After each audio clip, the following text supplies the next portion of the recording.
Welcome back, everyone, to another episode of the Functional Longevity Podcast, where we give you insight on how to get fit, feel younger, live better. I'm your host, Chris Porter, best-selling author and owner of Y.E.S Fitness. Let me first thank you for taking time from your busy schedule to listen to what I have to say. Today is a very important topic. I think you'll find it interesting. But before we get started, let me thank our sponsor, Y.E.S Fitness. Most people lose the ability to enjoy life as they age. At Y.E.S Fitness, we help people age 40 plus get fit so they can live longer and enjoy those extra years doing the things they love to do. Some quick housekeeping here. If you'd like to get a time stamp or a transcript of today's broadcast, head on over to yesfitnessct.com. Scroll across the top, click on the podcast button. That will give you access to anywhere from now to 370 episodes. You can also get this broadcast where podcasts can be found. How one bad night's sleep can destroy your health forever. So today we're taking a look at a topic that hits close to home for a lot of us, sleep. I personally have never been a great sleeper, although I have fixed that over the years, and I believe I'm better at it than I was when I was younger. Well, now we're going to talk about getting enough quality sleep all the time on this podcast. But today I want to give you another powerful reason why it's so important. Because as it turns out, even one bad night of sleep can quietly accelerate your aging process in ways almost people have never considered. Let's take a look at the science. With the number that should make you sit up or maybe lie down and rethink your bedtime. A single night of poor sleep can reduce your insulin sensitivity by up to 25%. That means your body's ability to manage blood sugar, to clear glucose out of your bloodstream, drops dramatically. And when glucose levels stay high, the extra sugar doesn't just float around harmlessly. It reacts with proteins and fats, forming advanced glycation end products, or AGEs. These compounds literally stiffen your tissues, damage blood vessels, and accelerate biological aging. Think about that. One night of poor sleep can set off a chain reaction that fuels inflammation, cellular damage, and long-term health decline. Most people think of sleep as a time for rest and recovery, and that's true, but it's also when your metabolic systems recalibrates.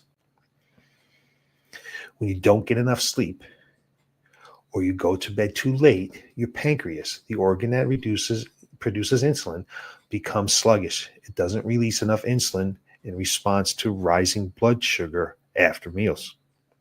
At the same time, your muscles and fat cells become less sensitive to the insulin that is released. So now you've got higher glucose levels circulating longer in the bloodstream, and that's where glycation damage begins. According to research from sleep expert Dr. Matthew Walker, this cascade of effects can start after just one night of sleep deprivation. Now, imagine this playing out night after night, year after year. That's what scientists call metabolic wear and tear, and it's one of the major drivers of aging and what's now referred to as inflammation. The new study that changes how we think about sleep. A new long-term study looked at how both sleep duration and bedtime affect glucose control and metabolic health. Researchers followed participants over 10 years, tracking their typical sleep patterns, not just 1 week or one night, but their chronic habits. They categorized people based on how much they sleep and what time they went to bed. Adequate sleep, 8 to 8.4 hours. Mildly inadequate, 6.8 to 7.2 hours. Moderately inadequate, 5.5 to 6, and severely inadequate, around 4.5 hours. They then grouped participants into early sleepers, those who went to bed before midnight, and late sleepers, those who went to bed after midnight. The results were eye-opening. People who didn't sleep enough and went to bed late had the worst glucose control of all. Their blood sugar levels fluctuated wildly throughout the day, showing up high peaks and sharp dose drops when tracked with continuous glucose monitors. This glucose variability is dangerous because it increases oxidative stress, damages blood vessels, inflames tissues, all of which contribute to faster aging and chronic disease. Interestingly, going to bed early didn't fix the problem if total sleep time was still too short. Even those who went to bed before midnight but only slept 5 or 6 hours showed poor glucose control. So the takeaway is clear. You need both enough sleep and proper timing to protect your metabolism. Here's where it gets really fascinating. Your metabolism follows a circadian rhythm, an internal 24-hour clock that regulates everything from hormone release to digestion to insulin sensitivity. We're naturally more insulin sensitive earlier in the day and less so as night falls. So when you stay up late and eat late, you're forcing your body into process glucose at a time when it's least equipped to do so. This circadian misalignment, eating or sleeping at the wrong biological time, can cause insulin resistance, elevated blood sugar, fat storage instead of energy use. Shift workers, for example, show significantly higher risk for diabetes and cardiovascular disease because of chronic circadian disruption. But even if you're not working nights, consistently staying up past midnight can trigger similar effects over time. Short-term versus long-term sleep loss. Now, let's make an important distinction. Missing sleep for a night or two, maybe on a weekend or after a stressful week, won't cause diabetes. Your body can bounce back from short-term sleep debt. But chronic sleep deprivation is a different story. Studies show that reducing sleep by just 1 hour per night for 3 consecutive nights increases fasting insulin levels and decreases insulin sensitivity. Extend that deficit for weeks or months, and you'll start seeing measurable changes in HbA1c, the same marker doctors use to monitor long-term blood sugar control. That's where aging accelerates because high HbA1c and elevated glucose promote glycation,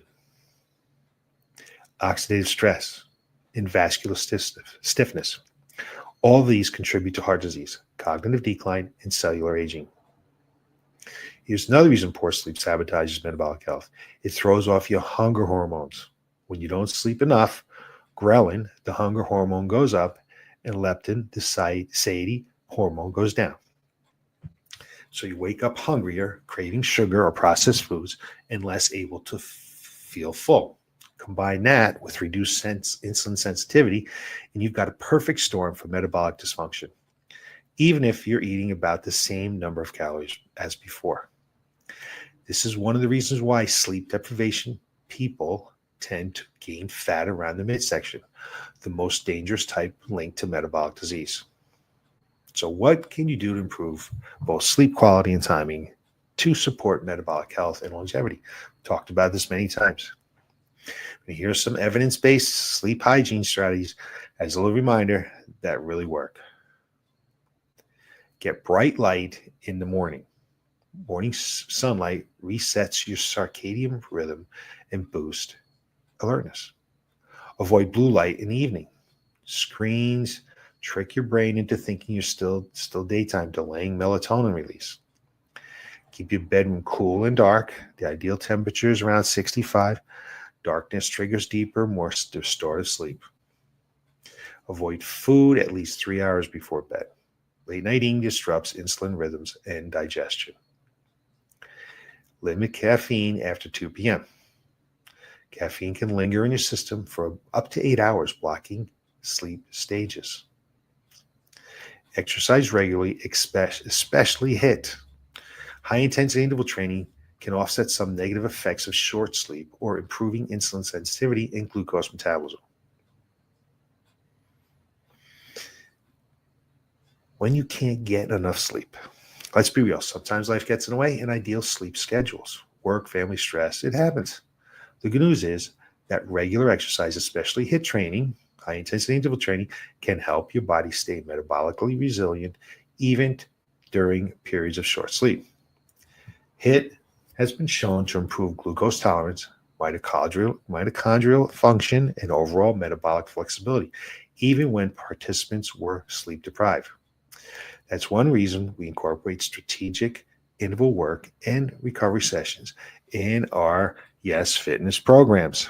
Exercise can't replace sleep, but it can help mitigate some of the damage that poor sleep quality dips. So what's our big takeaway? If you want to age well, not just live longer, but stay strong, sharp, and vibrant, you can't afford to ignore sleep. It's a non-negotiable. And here's the formula to remember. Sleep duration plus sleep timing equal metabolic health. You need both.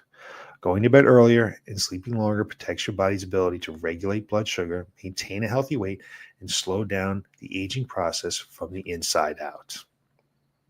So here's my final thoughts. The study we discussed today isn't about perfection. It's about awareness. Most of us underestimate how much one late night or an inconsistent sleep schedule can affect our long-term health. But the science is clear. Sleep is a metabolic regulator, just like exercise and nutrition. So if you've been prioritizing your workouts and dialing up your nutrition, great. Good for you. You're doing two of the big three. But now it's time to make sleep your third pillar of longevity. Remember, it's not too late to make a change. Diabetes or heart disease don't develop overnight. They develop over years. And every night of good sleep helps prevent that trend. So tonight, do yourself a favor, turn off the screens, dim the lights, go to bed before midnight. Your metabolism and your future self will thank you. So that's it for today's episode. If you found it helpful, share it with a friend who's burning the candle at both ends. And if you want to learn more how to sleep better, smarter exercise, sustainable nutrition for real lasting vitality, check out our programs at YesFitness.com. Because longevity isn't about just adding years to your life. It's about adding life to those years. Thanks for watching. And I'll be back next week with more information on how to get fit, feel younger, and live better.